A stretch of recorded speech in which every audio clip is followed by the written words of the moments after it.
This episode is sponsored by Echo. Hear clearly, care confidently. Learn more at echohealth.com. That's EKO health.com. And use code JSP for $50 off any stethoscope. Just Some Podcast Media. The thoughts and opinions on Just Some Podcast are of the hosts and guests and do not represent the views of organizations that employ them or they volunteer for. They are also not responsible for spontaneous black holes or nuclear wars that may occur. You have been warned.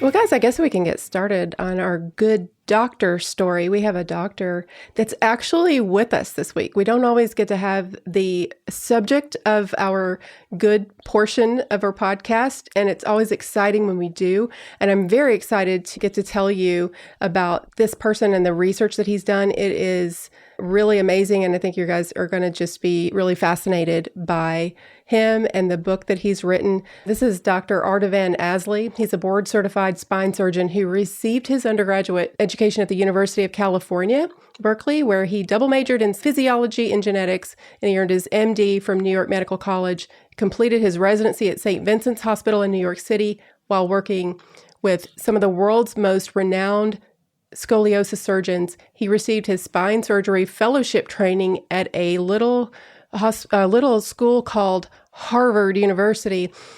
In addition to his private practice, Dr. Aslie has been active in researching and developing cutting-edge treatments for osteoporotic and aging spines. He lives in Sacramento.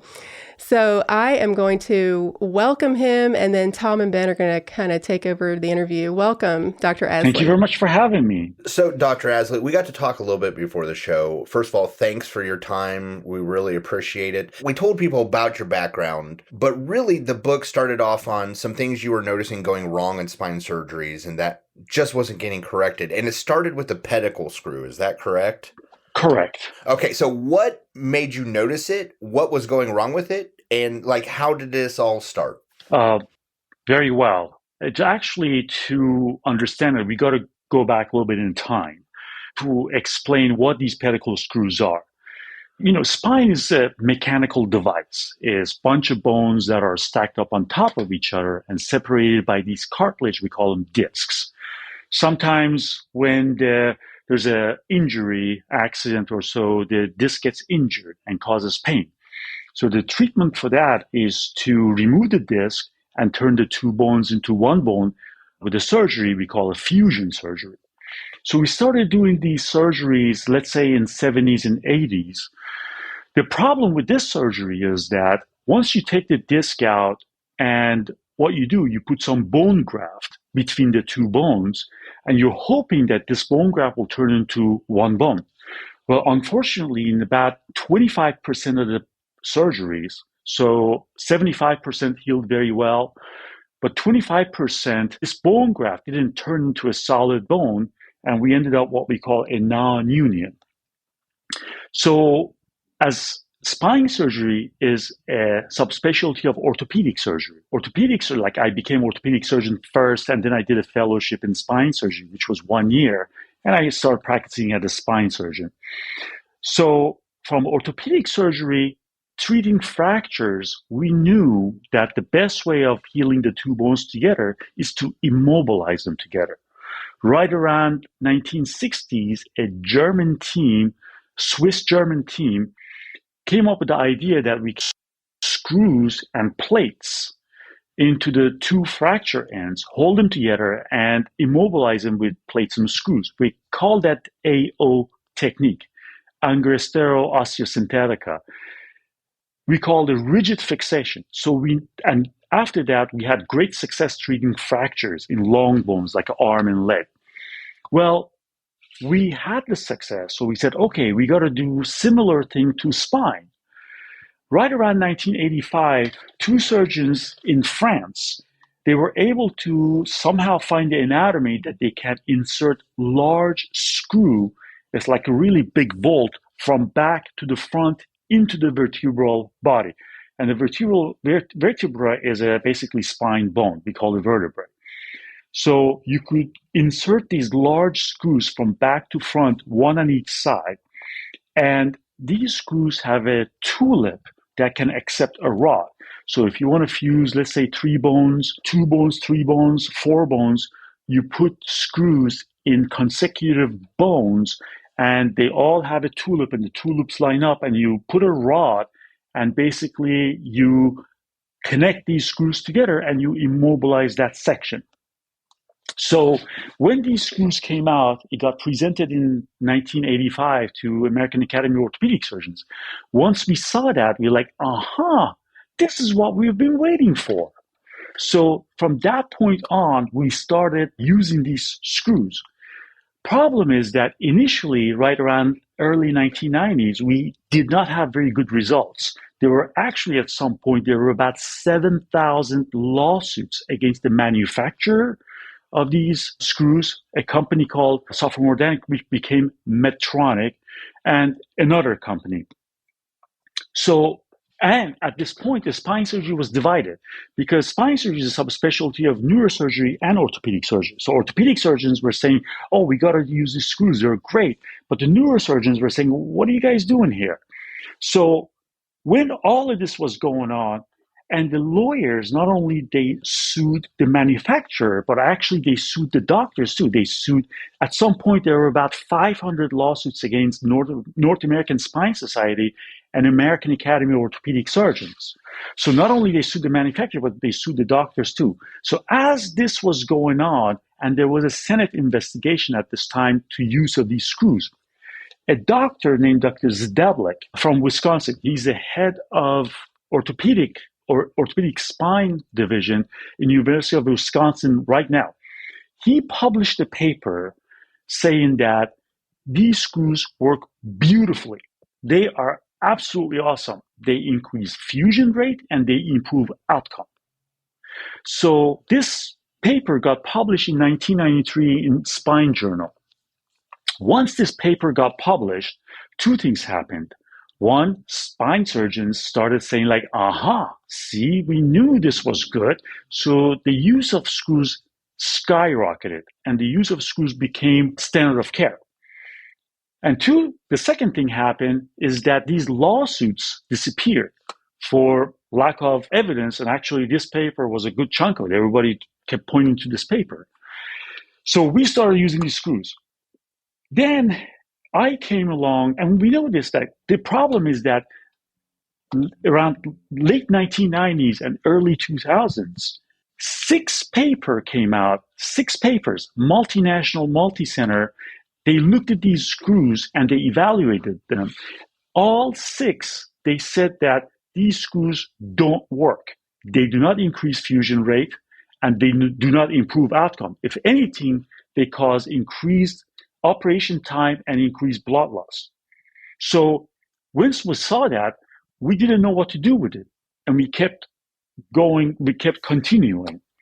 Well, so I was going to ask real quick, Doc. So in a case like this, where you have now mounting evidence that the original assertion is incorrect, do you go back and say, okay, guy, explain how you came to this conclusion? Or is that what we're getting to here coming up? We're getting to that. All right, I jumped ahead. Sorry about that, Doc. No, that's okay. That's okay. I'm glad that you said that. That's exactly what we're getting into. So so I finished my training in 2002. So by the time I finished my training, pedicle screws has had a significant hold in the world of spine surgery. They were standard of care. Every time you got the fusion, you use the screws. And at this point, neurosurgeons gave up their fight and neurosurgeons started learning how to put the screws in. So by the time I finished my training in 2002, neurosurgeons and orthopedic surgeons were using these screws. So the whole 2010s, there was no issue. All the lawsuit has gone back. We told ourselves that these screws work great because we know the screws work great in spite of those evidence, which I'm going to get back to. And then there was no problem. Right around 2013, I started my research and development about osteoporotic vertebrae. So what happens is this. Vertebrae, backbone, spine bone, is not a solid block of like a wood or like a cement. It's actually, you can see it as a shoebox. The outside shell is a very solid bone we call the cortical bone, but the inside bone is a spongy bone we call a cancellous bone. So we knew right around 2010s, 2013s, with the aging population, we're having problem with these screws. They keep pulling out. We have to do the surgery over and over and over and over. So what was going on? And that was the time I started telling myself that I have to invent a device. I have to work on this. Because in the past, they tried to make the screws better. They had screws that would open up like a flower. There were screws that you can shoot a glue right through the middle of it, that the glue would come out like spikes. But none of these really caused any like wow factor. So I started my research and development. And I got to be very open about research and development because there's an issue with it that I'll explain later. So I came up with a device that is a flat plate that sits against the lamina and uses composite straps to wrap around the lamina. Lamina is part of the bone in the back of the vertebrae that forms the roof of the spinal canal. So it's a flat bone. It's one of the strongest bones in the body. So I developed this device that uses composite straps. These straps are stronger than same size steel cable. They call it Dyneema. You can check it out. It's very strong material. It's a type of a special plastic. In Australia, they don't use steel winches anymore. They're all Dyneema because they're much stronger. So I use these straps to wrap around the lamina. So my device was able to hold on to the lamina, but using cortical bone as opposed to weak bone. I presented my device to Congress of Neurology in 2015, and I won the Innovation Showcase. That means that my device got presented to the world of neurosurgery, and I got a great response. Some of the surgeons were saying, is it available now? So anyways, but at that time, my device was in a prototype stage. So as I was developing my device, I started learning biomechanics of spine better and better and better. And I hit a problem with my device. To solve that problem, I said, well, let me go back to the screws and see how did they deal with that problem.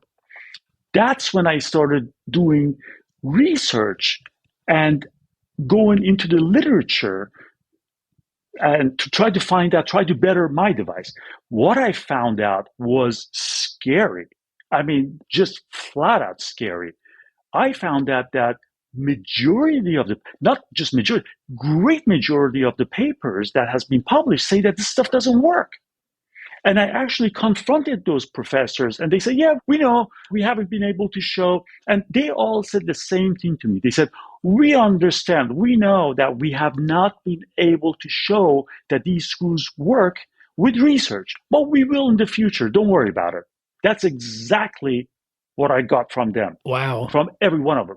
So I said, wait a minute. There's a paper that everybody refers to, that paper in 1993. Let's do a little bit more research about that, see what's going on with this paper. And what I found out at that time was flat out scary. One thing is that this paper in 1993 by Dr. Zdeblik was published by him only. There were no other co-authors. It was his work, his patients only. And listen to this. It was published in 1993 as a preliminary report. I spent 2 years looking for the final report.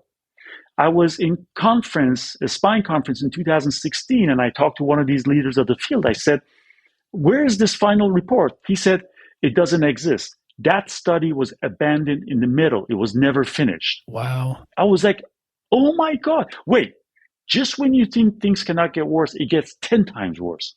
So go back to that history. So in 1993, this paper gets published. By 1996, 1997, these lawsuits start disappearing. But one other important thing happened. Dr. Zdeblik started getting paid from the company that was manufacturing these screws. And he stated that he got paid because of something that he invented. I've seen his invention and I'm not impressed. But he got paid from that. By the time from 1997 to 2004, he got paid $34 million from that company. And I was like, oh my God, what is this all about? And this is all in the news. I don't have an investigative person that goes investigate. No, I just do Google. These are all in the Google. These are all in news articles. Wall Street Journal, New York Post, these are all in there. So there's something else happened that's just ferociously bad.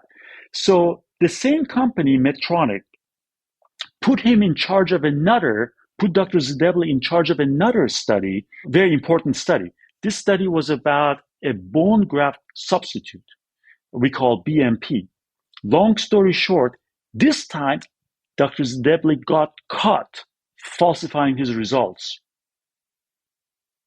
It is crazy. As a matter of fact, this is not me saying it. This is not Wall Street Journal saying it. This is not New York Post. This is United States Senate came to this conclusion. There was an investigation by United States Senate. United States Senate concluded that paper in 2005 was not even written by Dr. Zdeblik, was actually written by the company. And he just put his signature on it. Wow. Is that crazy? So we're starting to see, obviously, some of the initial breakdown. And so one of the questions, though, when he put forward this preliminary report, was there any peer review prior to publishing, or since it was a preliminary, did they just go ahead and put it out into the journal? Let me tell you this. I have talked to many lawyers in terms of what I can say, what I cannot say. Okay. Because I cannot accuse somebody of something, but I'm actually, as a person, I'm free to give my opinion. I'm going to just state some facts. Dr. Zdeblik finished his training in 1989. This is something that you can see it in his bio. He finished his training in 1989, not in Wisconsin, somewhere else. I don't know where he did it, but Johns Hopkins, I think. He did his training in Johns Hopkins in 1989. So he started his practice in summer of 1989 in Wisconsin. That paper came out in summer of 1993. Now, when you write a paper, you don't call up the magazine and they just put it up right away. No, it has to go through some process. So it takes about, let's say, even if they tell you that, yes, we have accepted for publication, they don't publish it in the next issue. They publish it like in 6 issues from now, like 6 months from now. Do you understand what I'm saying? Yeah. So let's go backwards. Say it was published in 1993. Let's say it took 6 months, which is very fast. It goes through review and it gets accepted for publication. Well, you just don't publish a paper. You have to have a year of follow-up. So the last patient that you did surgery, you have to follow that one patient, the last patient, for at least a year. So let's say that follow-up goes all the way to all of 1992. So that tells you that within 1990 and 1991, he did all this research within the first 2 years of his practice. It doesn't make sense. You just didn't have enough time to publish a paper that has become the quintessential anchor of an entire specialty. And not only that, he didn't even finish this. This study was never finished. It was abandoned in the middle. So in my book, I do point out to all these facts. And I do say that as spine surgeons, I need answers. If this study was not an important study, I would not care. But because it's the only paper that says that these screws work, and every time I go to conferences, spine surgeons reference this paper, then I need to know why it wasn't finished, what was happening that got published as a preliminary report. I don't see a lot of preliminary report. The only time I see preliminary reports is in the case that we're waiting, there's something going on, we're waiting for the results, So what was happening in 1993 that this was published as a preliminary report and then was never finished? 2, did this disappearance of lawsuits coincide with Dr. Zdeblik getting paid, because it's awfully suspicious that, he got all this amount of money as the lawsuits were going away. It just doesn't pass the muster test. Now, here's the interesting part. So I went and I actually presented this very fact. When I tell you that, I'm at the podcast, I talk about my book, I wrote the book, people might say, well, did you talk to your peers? Did you present it to your professors? Did you present to the leaders of the field? Absolutely. I've gotten up in the meetings. I've gotten up in the meetings in front of 600 spine surgeons, 1,000 spine surgeons, and I've said this over and over, that all these evidence shows that the screws don't work. And I get the same answer from all the professors. We know that we haven't been able to show that these work, but we will in the future. That's all they say. And it's mind-boggling. So my question then, if you have an answer for it, is why do they continue to use the screws if the mounting evidence is showing that they're ineffective? And here it comes. That's exactly what I was going to get into. That is the same question that I asked myself for 3 years. For 3 years. Every time I would come to these leaders of the field and I questioned the pedicle screw, they wanted to kill me. They just wanted to rip me apart. I swear to God. It's like it defies logic. I mean, I was like, why? What is happening? Why is this happening? I mean, as a scientist, you got to be open-minded to all sorts of possibility. You cannot just brush off a possibility just because you don't like that answer. You got to be open-minded. That's the only way we can progress. So I couldn't really answer that question. What if you tell any orthopedic spine surgeon that these screws might not work, they want to just tear you apart. It's like just insulting them. So I had to answer that question, why? And after 3 years of questioning, research, and looking at the literature and talking to surgeons, I eventually found the answer. And this is the answer. As orthopedic surgeons, first we become orthopedic surgeons. As orthopedic surgeons, we deal with fractures. When we deal with the fractures, we learn that the screw is the answer to every problem. Every time you want to heal the bone, you use a screw.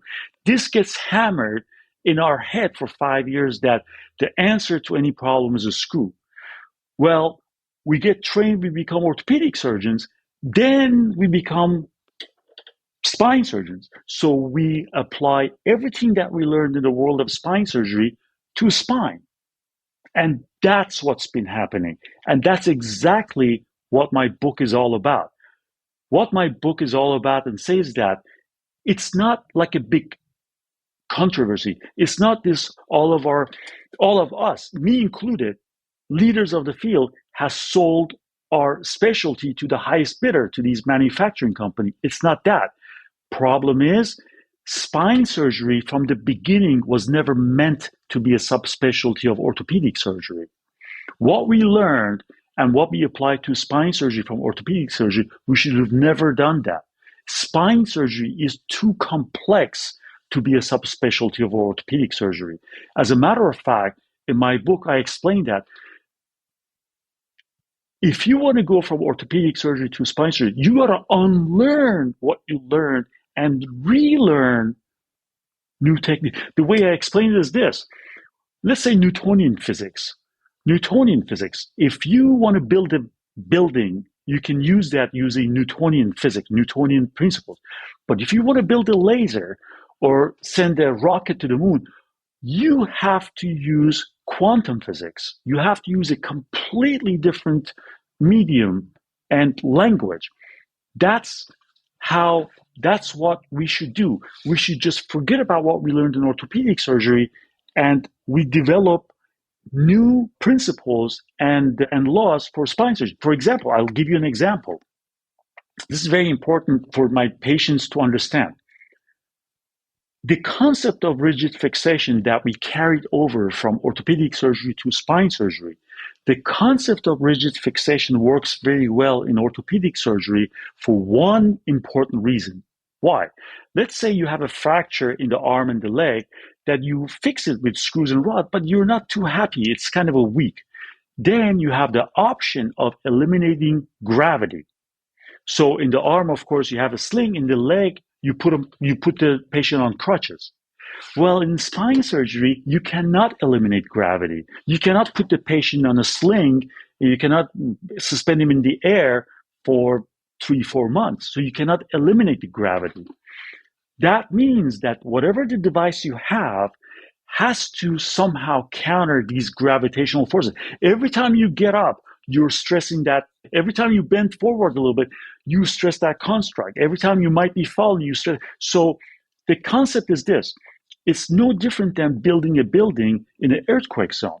Like in San Francisco, when you build a building, you don't make it stiff. We've done that, and it doesn't work very well. So what you do, you build the building, and you make it on the rollers and make it so it can actually twist and dissipate that energy. Same concept needs to be applied to spinal instruments.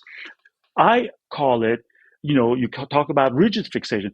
I call this new breed of instrumentation devices reactive rigid fixation. So it's not flexible fixation, it's not a rigid fixation, but it's a reactive rigid fixation. So it should be a device that actually can give a little bit.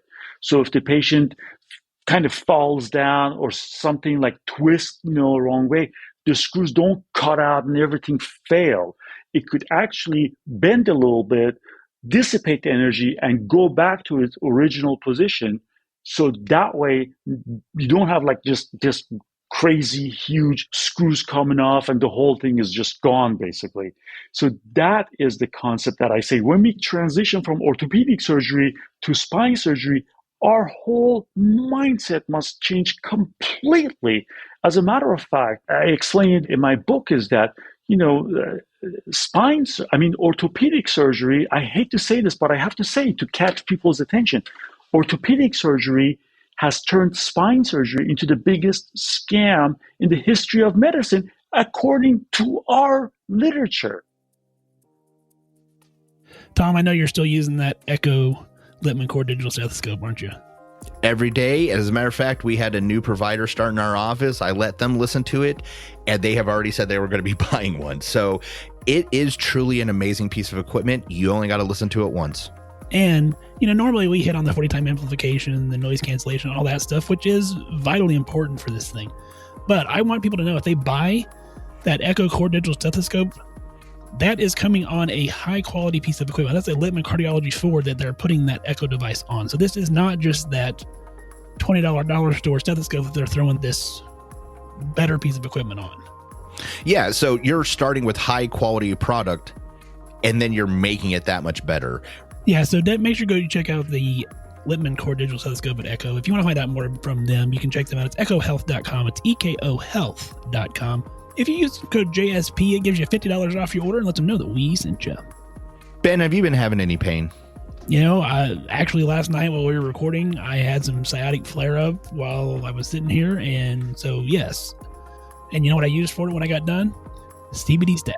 You use CBD Stat? See, I was going to say I don't have pain, and you know why, Ben? Because I've been using CBD Stat products. See, maybe I do need to use them a little bit more regularly, but they are the highest quality CBDs on the market, and they're THC free, so they're legal everywhere, which is nice too, because in my state you still can't have THC.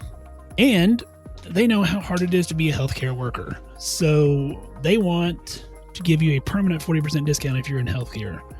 You go to cbdstat.care/healthcare, you fill out that form, give you 40% off your order just because you're listening to us. But they know that our shows attract a population outside of healthcare, and they want to help you out because you're listening to Tom and I. So if you go to cbdstat.care, put everything in your cart. When you go to checkout, Tom, what code do they use? JSP20. That's right, JSP20.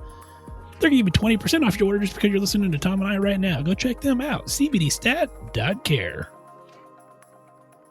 Neurosurgery, you were saying, also has a subspecialty of spine surgery, and they do similar surgeries. And there's ones that orthopedics do. So if a neurosurgeon is going, a neurosurgeon I know will sometimes say, oh, I can't do this one, I've got to send it over. But there's certain ones that they do. You're saying take it away from the neurosurgeons and the orthosurgeons and have a whole specialty that's just about the spine. Is that what you're saying? Correct. And this is the interesting part. I kind of don't want to say this, but I have to say it. This is a very important concept. Whatever I said today, when I say this to an orthopedic surgeon, they want to kill me. But when I say this to a neurosurgeon, they totally understand it. And they're like, yeah, you're right. I mean, this is just such a sharp division between philosophy of orthopedic surgery and neurosurgery that it's just crazy. And that's what was one of the reasons that I had to answer. I'm like, why such a, orthopedic surgeons, they are just sold out on concept of rigid fixation. They're sold out on the fact that the screw is as good as it's going to get. And one of the things that I explained in my book is that, I went through a lot of training. Every time I was in training, presenting a paper in like journal club or so, they would come in, my professors would just tear the study into pieces. Oh, they didn't do this, they didn't account for this, some of the award-winning papers. Not one time I've seen that the preliminary report would be accepted as a scientific criteria of being complete. But in the world of surgery, spine surgery, we've done that. We just said, hey, preliminary report, Dr. Zadell, that's all we need. It's just defies it's a logic. Preliminary report from one surgeon. Correct. From his own practice. Correct. That he clearly benefited from financially eventually. So yeah, it's definitely. And some of this seems, I guess to the family nurse practitioner, some of it seems like, I guess I understand because, when you talk about screws and orthopedics is the base of your training and screws Correct. are what you guys use. Well, a femur doesn't have to flex. So you crush a femur, guess what? I can bolt that thing back together every which way and it don't matter because it don't got to move, but your spine does. And so I can see Correct. a lot of where the issues you've been talking about, how they can develop and how they can continually fester is what it seems like. Correct. Yes. Let me explain to you something. When I say that it took me 3 to 4 years to answer that question, it wasn't just like, hey, I got to think about it. What do you think? And stuff. This is what happened. I actually had to innovate. And this is how it went. When we started spine surgery, nobody ever sat down and said, let's study the biomechanics of spine. We all know that even in orthopedic surgery, to understand it and treat a fracture, you got to understand is biomechanics. What are the forces? What are the deforming forces? You study, okay, there are the insertion of these muscles. This is what's going to do. This is how it's going to deform. Therefore, we got to put a plate or a device that counters that force. When it came to spine surgery, we never did that. I've been to many conferences, and every time I go to a lecture that talks about biomechanics, they talk about the screw, pitch, the thread, the length, the core. These are completely unrelated to the spine.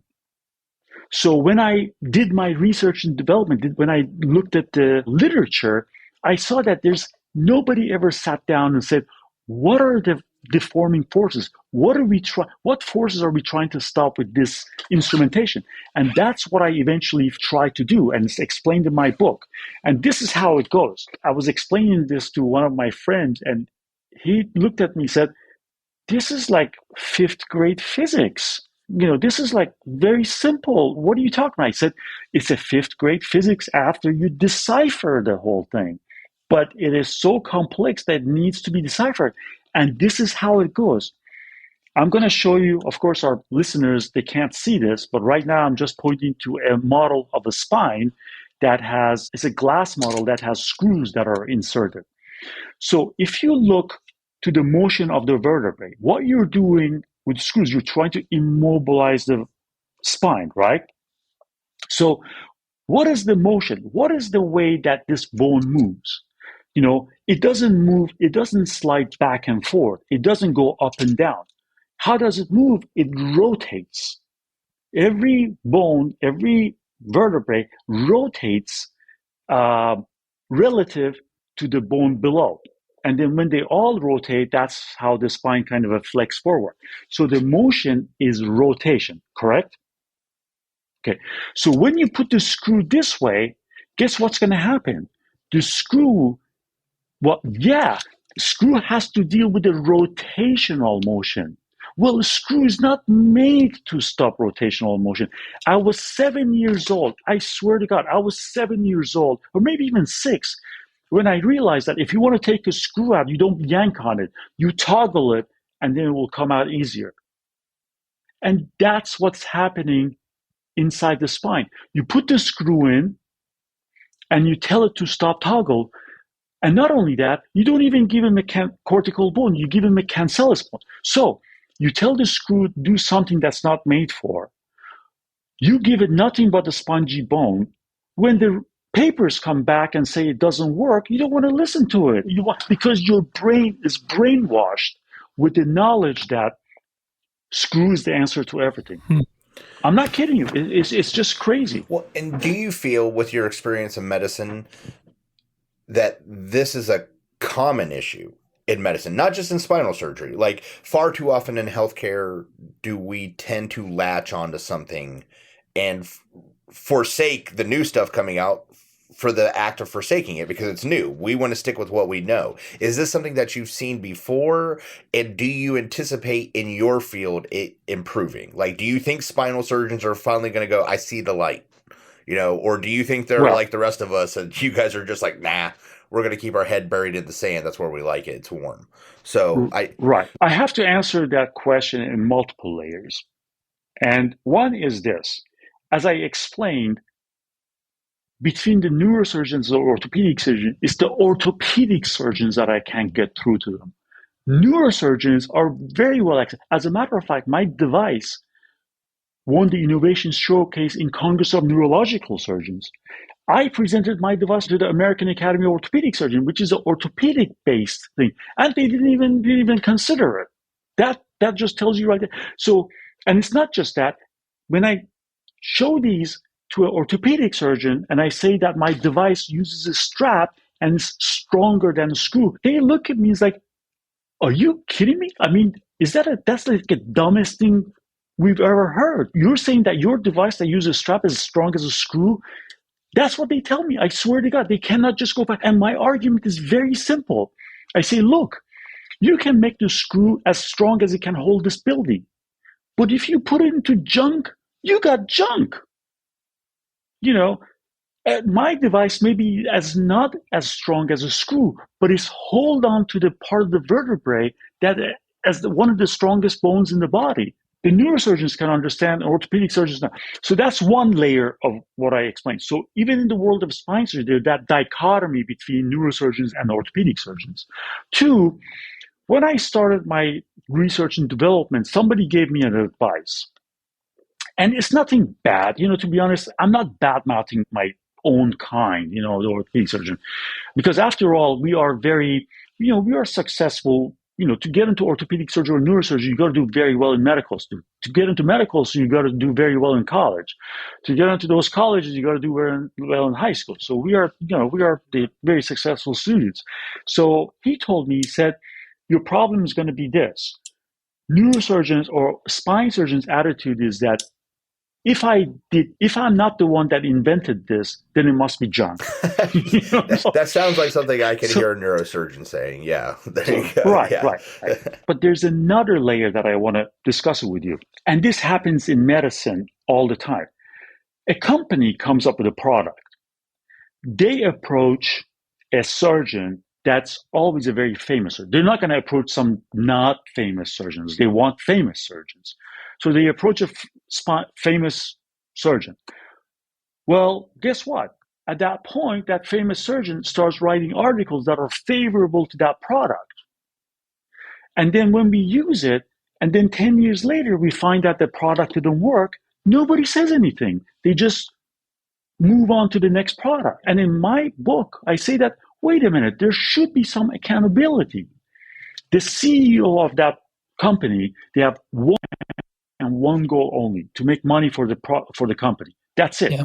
So the CEO does this and gets partnered, bring a product into the thing, and after 10 years that we find out that this product didn't work, that CEO is somewhere in south of France and nobody asks him a question. So I would say that there should be some sort of accountability. Somebody has to tell that guy who published paper that was favorable and nobody can duplicate those results. Somebody has to tell him, come back here. What happened there?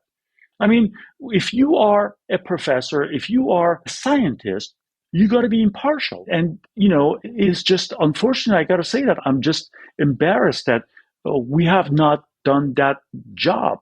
There was a segment. If you go to YouTube and type in CNN Zdeblik, you would see a segment that actually CNN was looking for Dr. Zdeblik to ask him some questions. And there was a doctor named Dr. Carnegie, who is the head of spine surgery in Stanford. And they talked to him, and he said that, we didn't live up to our expectations.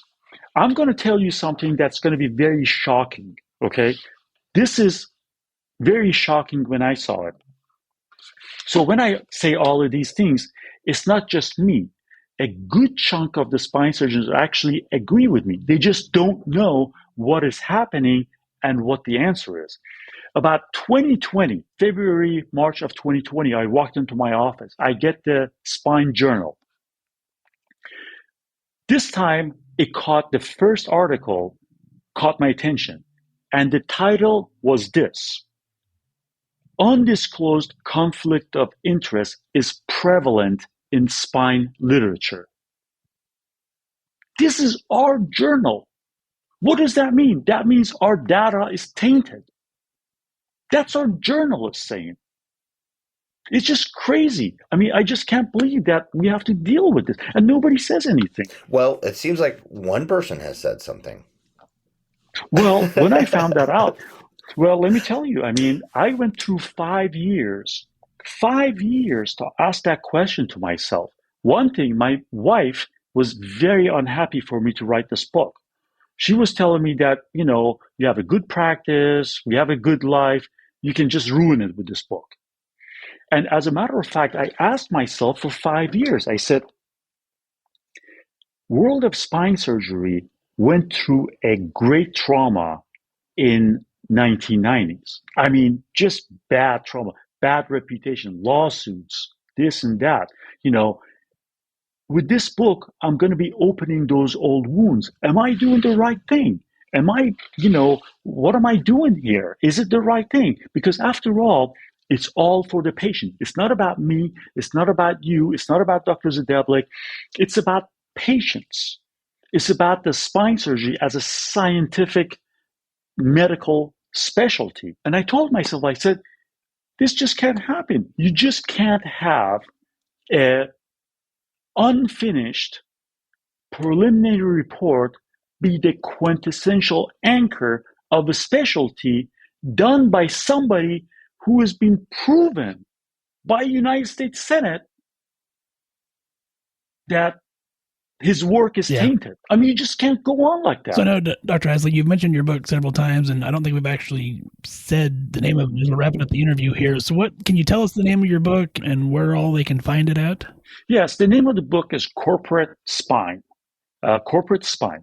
Very simple. And they can, it's available at Amazon. It's not very expensive. It's only $25. And you can get it in a few days. When I wrote this book, of course, I wanted to bring up this notion that, the world of spine surgery, all the evidence is just, I have to go back and say, about the state of world of spine surgery. In my book, I say that, look, there's one paper that says it works. 6 papers says it doesn't work. And the leaders of the field said, yes, we understand that we haven't been able to show that the screws work, but we will in the future. And my argument to them is that every time you fail to show that these screws work, you've actually shown that they didn't work. These are not two separate events. So when you couldn't, so you have all this immense amount of knowledge, research says that they are not working. And we are surgeons. We are implanting these in our patients. We are the ones that changing our patients' lives. It's our duty to show what we're doing is right. And we haven't done that. And so anyway, so when I was writing this book, I wanted to bring about this notion, but I didn't want this book to be just a complaint kind of a book. So what I decided is that the best thing to do is to transfer my knowledge of 20 years of practicing as a spine surgeon to my patients, so they would understand what us as spine surgeons, we go through to the patient who needs surgery, who doesn't need surgery, who would benefit from a surgery. So the first 4 chapters, the book is 8 chapters. The first 4 chapters is about me teaching public about back pain, what causes it, and the treatments. And then the chapter 5 and on is about what has happened and where do we go from here. Because I truly believe that if somebody comes up and raises an issue and complains about a state of a event, they have to come up with solutions. If they don't have a solutions, it's worthless. So that's why I had to come up with the solutions to say, this is what we have to do to put a roadmap for the future of spine surgery, basically. And you were saying during the pre-show that you would recommend this book for like even family practice, for us to get a better understanding of our patients' back pain and the things that we're dealing with them. Correct. So this is about people. See, this is a situation. I was kind of getting frustrated. I got frustrated, got used to, and then got frustrated again. Every time I talk about surgery to my patients, they just like, oh my God, they get so scared. And it's just very scary to talk about surgery. And, some people expect to do one surgery and all the pain go away. Some people say, hey, why am I need a second surgery? So I really think spine surgeons haven't done favor for themselves and for their patients to educate them what we do, what we have available to us, what we don't. And people who read this book, they understand now what we can do for them and what we can't do. Because, for example, notion of multiple surgeries. In my book, I explain that some people, they have a local. I divide my patients into 2 categories, simple and complex. Simple if they have 1 or 2 discs that are bad, complex if they have 3 or more. Why is that important? It's important because when you go to the complex section, your problem goes from a localized area into a regional area. So if you're a patient that has a localized area, these are the patients that they do great with surgery. Now, if people have a regional problem, have like 3 or 4 discs that are bad, then the notion of one surgery and then everything go away is just not realistic. These are the people that we have to manage them throughout the years. Therefore, the notion of multiple surgery is not a futile, it's not a bad, outcome, bad plan. This is just something that we have available for the patient. And then that's something that needs to be communicated to the patient so they understand what they're getting themselves into. So if they decide to go that route, they need to understand that's the last resort. They have to do whatever they can not to have the surgery. And then if everything fails and if they're just miserable that they cannot continue like that, then they have to go down that path. So, Doc, we've covered a lot of stuff tonight. Other than getting your book, what would be a final parting thought you want the crowd to hear before we get off tonight? Obviously, we want everybody to read it, but is there anything like maybe that's not directly in the book or something you're just like, this is vital information, you got to know this before you get the book and it'll make it all make sense? One thing that I want to say that I actually shot some videos for every chapter. So I figured, some people might understand, some people might not, some people can read the book, some people can't. So I actually have explained every chapter with a video. And hopefully this website will come up pretty soon. And the website is corporatespinebook.com. So corporatespinebook.com. So hopefully, like today is December 21st, 2022. Hopefully within a week or so, this website would be up and running. So if the patients want to watch the videos first and then read the book so they have some sort of a background, or read the book, they didn't understand it, or they don't want to read the book, they can watch these videos and I try to explain them so that would help them. Because this book is for everyone. You don't have to be a doctor or in the healthcare to read this book. If you have back pain, if you're older, if you've had surgeries, you would benefit from this. Awesome. Well, Miss Tina, is there any last thoughts you want to share with Dr. Aslie before we go? I can't really think of anything in particular. I do appreciate you and all the work that you've put into this. And I can appreciate your wife too for being concerned about that. I kind of empathize with her. That is a very bold and brave thing that you are doing to put yourself out there. I've been looking up this information as we've been discussing this, and it is all over the internet. And it is telling how there are all these articles you can find from like 2007, 2009, 2011 about probes into the situation and physicians gaining financially from, Medtronic and all of this. And then it just goes away. And I'm just like, what happened? So I think it's interesting. It's something that I feel like there's so many things like this, as we said earlier, in healthcare that go on, and it's like, how do you turn the Titanic around? It takes a long time, but you're doing the putting one foot in front of the other and trying to get your message out there. And I know writing a book is not easy. And so putting yourself out there like that, I appreciate you so much for all the hard work that you've put into this. Thank you. And, I got to tell you, it was everything that I've said in the book, I had to think 10 times about it to make sure that's the right thing. But I'm going to end with one thing.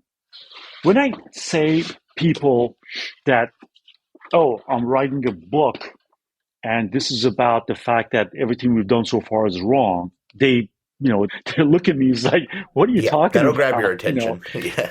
Right. And I have to tell them one thing. I have to show them literally one thing, and they will go, and I see their jaws drop.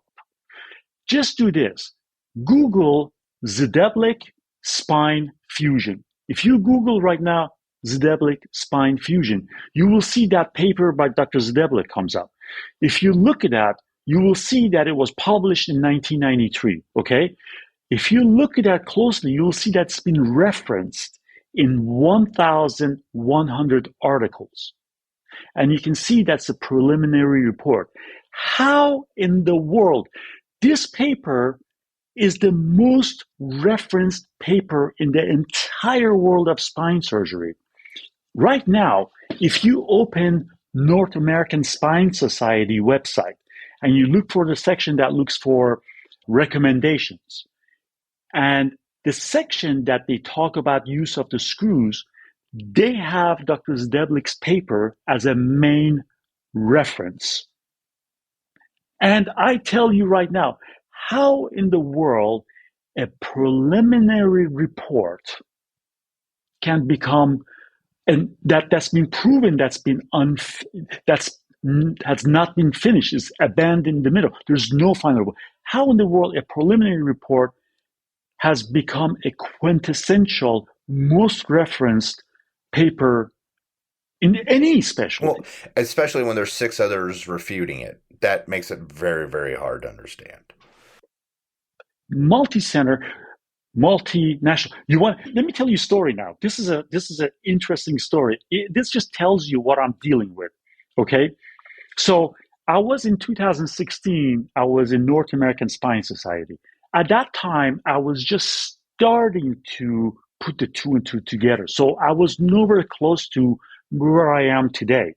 I was just starting to questioning and approaching professors and say, hey, what's going on here? So I got up in front of 600 spine surgeons and I said, look, there's multiple papers that says that these screws don't work. So go from here. And then the panelists, and I didn't want to get in the fight because these are my professors. These are very famous people. Who am I to question them? And one of the professors in the panel made an explanation that didn't make sense, but I didn't want to attack him. So I stopped. I sat down. 20 minutes later, listen to this now. 20 minutes later, I'm in the line to get coffee. I'm talking to a surgeon. He introduces me to a surgeon behind me that was standing behind me. He says, oh, this is Dr. Aslie, this is Dr. So-and-so. I'm not going to mention name. The surgeon behind me says, and he tells him, he says, Dr. Aslie doesn't like the screws. And the surgeon behind me says, oh, you're the gentleman that questioned the screws and you said that made that comment. Well, I got to tell you that we all are welcome to our opinions, but I just want to tell you that you're very wrong. I said, it's not about me. I have nothing to do with it. All I'm saying is that all this research says that stuff doesn't work. Maybe, just maybe they're trying to tell us something. He said, listen to this. He said, I know. I published those papers. Those are my patients. I'm like, oh yeah, what's your name? He told me his name, and I had the papers in my hand. I said, well, let's find it. It was the second paper in my hand. His name was on the paper. He was the fifth author. He said, see, that's me. These are my patients. I'm like, okay, let's read your paper. At the end, the last sentence said, based on this evidence, we do not recommend routine use of pedicle screws in spinal fusions. He looked at it. He stroked his chin. He said, no, that's wrong. And he walked away. To his own paper. I kid you not. I swear to God. And this is not some story that this has happened to me. This is what I'm dealing with. Yeah, when people are refusing their own work, that's pretty tough. Well, Doc, it has been a very entertaining and really great look into something that I think we all have heard about. We all know somebody that has had a back surgery or has bad back, but nobody ever really learns about what it takes to fix it. So hearing it from, well, lack of a better term, their horse's mouth, that has been fantastic for me. Ben, do you have any last thoughts? No, I'm just kind of in shock and listening to that, and I was actually kind of researching it while we were talking. So yeah, the word shock I would use frequently during the last part of this interview. Yeah. But I just want to say that there's good news with e-printing, with laser drilling, with materials that we have now that we didn't have 10 years ago. We do have the power to come up with the appropriate devices. So the future is bright. Right. Except somehow, somebody, and it's not going to happen from inside because I've tried it. Somehow, somebody has to tell these surgeons, the leaders of my field, saying that, hey man, you might want to take a second look at this. And that's all I'm asking for. Well, and I think that's a good question. Right. Miss Tina? Thank you very much for having me. No, I had a great time, Doc. Thanks.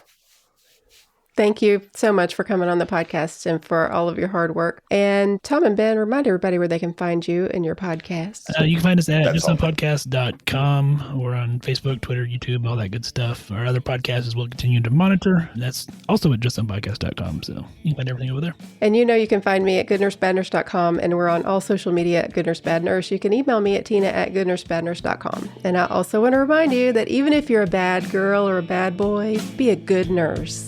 Swearing just to pass the time. Lately I see why I am alone.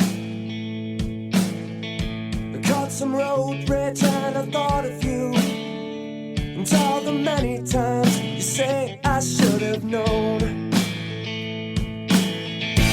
Took a class so I could find my G, find mediocrity's the best that I could do. To shower, but I slept all day. It takes everything to live the life I choose. Oh, what do you say? I screw up everything again. Oh, what did you prove except there's only more for me to lose? Failure's not the same without you.